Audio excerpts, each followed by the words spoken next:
முதல் வானும் மண்ணும் வாழும் மாறுதல் பேசாமல் வாழ்வை வாழ்ந்திருப்போம்.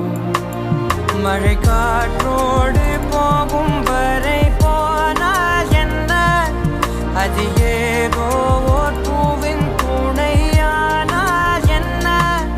சுடரி சுடரி உடைந்து போகாதே, உடனே வலிகள் மறைந்து போகாதே. சில நாள் வரைக்கும் அதை